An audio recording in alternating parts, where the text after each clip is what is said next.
Šoreiz vakara pasaciņa būs par 3 draugiem, kuri piedzīvoja brīvdienas. Kādā neparastā pasaulē dzīvoja 3 draugi. Viņi satikās beidzot pēc ilgākiem laikiem savās brīvdienās. Tā bija vasara. Satikās Lauva Bonifācijas ar Vinniju Pūku un Karlisonu. Lauva Bonifācijas savās domās prātoja par to, kā tas būtu no jauna satikt zelta zivtiņu. Vinnijs Pūks domāja savu domu, lielo domu, kā tikt augstumos, lielos un plašos augstumos, un pēc medus, ciemos pie bitēm un pēc medus. Savukārt Karlisons, viņa doma aizlidoja vēl tālāk, ciemos pie saviem draugiem, tiem draugiem, kas reiz viņu kādreiz cienāja ar ievārījumu. Katrs viņi par to domāja, un domāja arī to, kā varētu viens otram palīdzēt. Un te ierunājās Bonifācijas.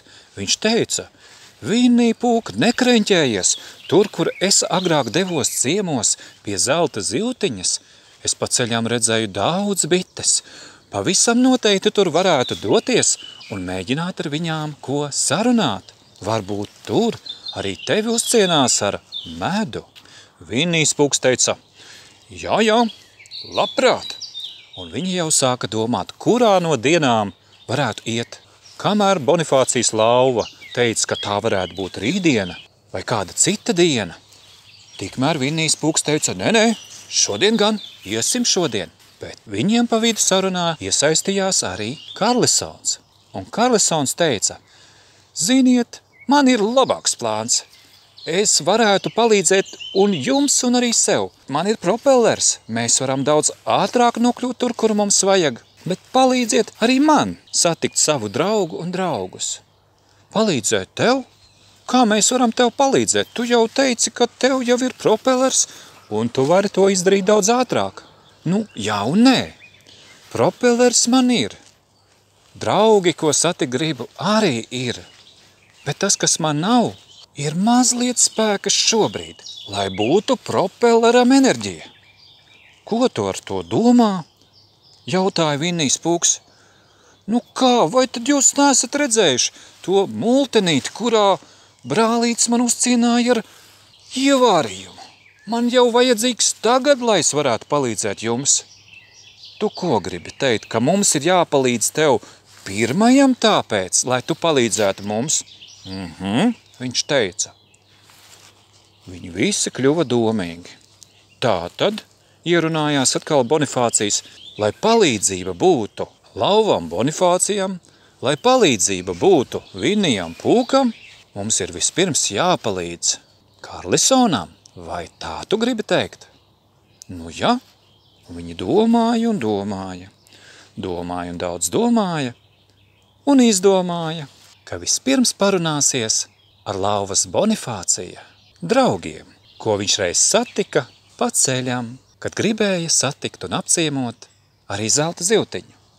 Un tā nu viņi devās tieši tajā virzienā, kurā Lauva Bonifācijas satika savus sen neredzētos draugus.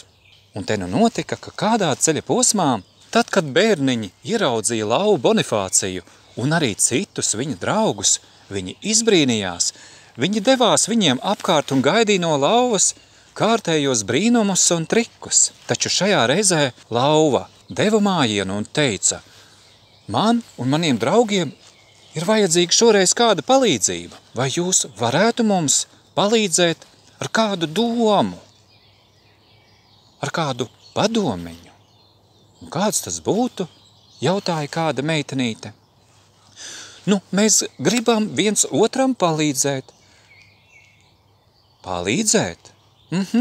Mēs gribam viens par otru parūpēties un gribam, lai tas būtu godīgi.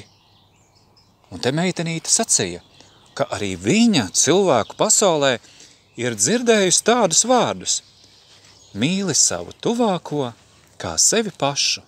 Jūs gribat darīt šādi? Jautāja meitenīte, pārējiem bērniņiem piebalsojot. Jā, tā ir laba doma, bet kā lai to izdara, lai tas būtu šādi? Meitenīte teica: ka viņai liekas, ka tur ir vēl jāpadomā. Tā nu notika, ka viņi visi domāja un domāja. Un kamēr viņi domāja, viņi izdomāja, ka dosies tomēr tālāk pie zelta zivtiņas un jautās viņai padomeņu. Tā viņi devās raitu soli un nonāca tajā vietiņā, kur dzīvoja zelta zivtiņa. Un viņi sauca katrs savā valodā, lai uz zivtiņa kļūst redzama un lai saka savā valodā to, ko viņa vēlās pasacīt. Un viņi gaidīja un gaidīja, un likās, ka nevar sagaidīt, bet viņi bija pacietīgi. Tad ierunājās Bonifācijs un teica, zivtiņa, zivtiņa, ja tu vien mūs dzirdi, dod mums padomiņu, kā mums darīt, lai mēs varētu viens par otru parūpēties un palīdzēt. Bet zivtiņa kā vēl nenāca, tā nenāca ārā no ūdentiņa palikdamās. Un viņi gaidīja, gaidīja, gaidīja, kādi pat pamanījās iesnausties. Un tad notika, ka zivtiņa kļuva redzama. Viņa piepeldēja pie paša krasta un savā valodā, ko sacīja. Viņa sacīja to tā, ka tas kļuva saprotams ikvienam no tur esošajiem viņu valodā. Viņi sadzirdēja, ka zivtiņa bija sniegusi atbildi, ko darīt tad un kā darīt to, kad grib viens otram palīdzēt un darīt to godīgi.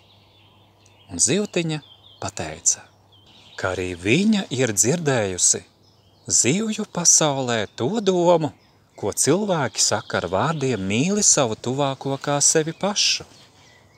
Un viņa šai domai klāt pielika arī savējo, sacīdama, tas nozīmē arī to, ka mēs protam otrā iejusties tā, it kā mēs dzīvotu ne tikai sev, bet viens otram. Jā, sacīja meitenīte, jā, viņa teica, to sacīja arī mans tētis un mana mamma. Tas ir stāsts par to, lai visiem cilvēkiem būtu labi. Un atceros, ka mans tētis teica, ka tas ir līdzsvars, tā ir harmonija, ka tās ir saskaņotas un draudzīgas cilvēku un visa dzīvā attiecības. Tad kā mēs to varētu izdarīt? Ierunājās arī citi. Un tad, šajās sarunās iesaistoties daudziem, nāca domas pēc domām, daudzas domiņas, un viņi atrada ceļu un iespējas, kā satikt vienam otru, rūpēties vienam par otru, citam citu iepriecinot. Tā arī jūs, mani mīļie bērni, un ik viens, kas klausās šo, gribu, lai jūs sadzirdat savu sirdsapziņu un arī otra cilvēka sirdsapziņu. Kad tu un jūs dosieties čučēt, arī jūs, ja vēlaties, varat uzlikt savu roku uz savas sirds un sadzirdēt un sajust savus sirds pukstus. Dienā, kurā cilvēks ir darījis labu, viņa sirds pateiks paldies. Dienā, kurā ne katrs darbiņš būs izdevies, vai arī dzen būs noticis kāds tāds notikums, kas satrauc, arī to tava un otra cilvēka sirds pateiks priekšā. Sirds pukstēs straujāk. Taču sirds mēdz pukstēt straujāk arī tad, kad ir prieka pilni brīži. Tā nu šajā reizē es izstāstīju jums stāstu, mazu nelielu pasaciņu no daudzām citām pasaciņām un vakara stāstiem par draugiem, kuri satikās. Un šīs satikšanās, kur ir patiešām draugi, īsti draugi, kas rūpējās viens par otru, tur vairojas arī īsts un patiesas prieks. To es novēlu ikvienam, labas gribas cilvēkam, ikvienam no jums, mani mīļie bērni, ikvienam. Ar labu nakti, jums, mani mīļie, ar labu nakti tavās mājās.